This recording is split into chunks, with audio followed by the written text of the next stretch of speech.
Salut c'est Zera, aujourd'hui jour 14 du calendrier de l'Avent, de quoi que ça a déjà 2 semaines, donc ça va vite, hein, on arrive vite vers Noël, il reste 10 jours avant le 24, avant le réveillon, et après 25 c'est Noël. Et on va se trouver aujourd'hui pour une œuvre que j'ai beaucoup aimée, d'un grand nom en plus, un grand mangaka, c'est Astro Boy de Osamu Tezuka, donc c'est édité chez Kana, et c'est du coup une anthologie en 7 tomes.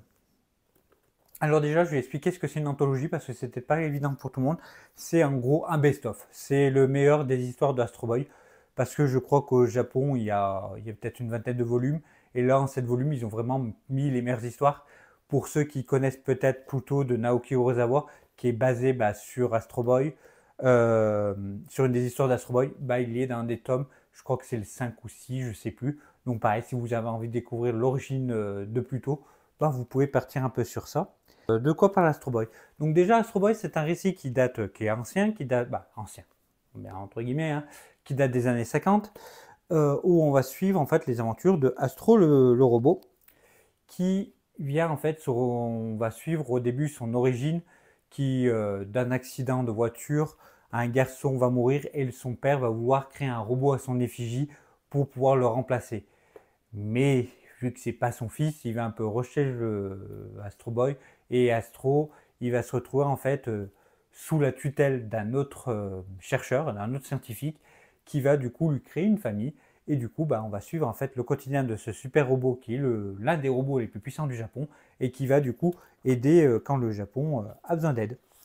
On a un dessin vraiment à l'ancienne, mais on voit vraiment, je ne sais pas si vous le savez ou pas, mais Tezuka, Osamu Tezuka, le mangaka, c'est celui qui a vraiment inventé certains codes du shonen. Donc vraiment, on va dire de tout ce que vous lisez maintenant, c'est un peu lui le papa. Et on retrouve vraiment ces codes. C'était intéressant de retrouver ces codes et de les identifier. On a même des pages couleurs dans cette édition, attention. Donc c'est vraiment quelque chose j'ai beaucoup aimé aussi. Et puis son trait, la manière de raconter les dessins, c'est impressionnant. J'ai vraiment beaucoup aimé pour ma part. Et je trouve que c'est quand même un titre qui vaut le coup d'œil. Juste si vous aimez déjà le manga, peut-être pas, vous aimez beaucoup le manga, mais vous voulez aller un petit peu plus loin, c'est un peu remonter aux origines du manga. Pas complètement, hein, il y a d'autres œuvres avant et tout, mais c'est un bon début.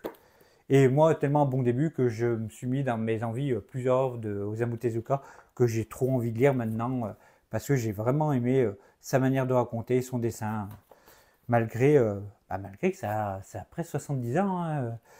Donc voilà. Donc c'était Astro Boy de Osamu Tezuka et c'était un titre que je voulais découvrir. En fait, je voulais découvrir Tezuka et pourquoi pas partir, celui que j'ai entendu le plus parler, même à droite, à gauche dans la pop culture, c'est Astro Boy. Donc voilà. C'est fini pour aujourd'hui. Donc c'était le jour 14. On se retrouve du coup demain pour le jour 15. Allez, à demain. La bise.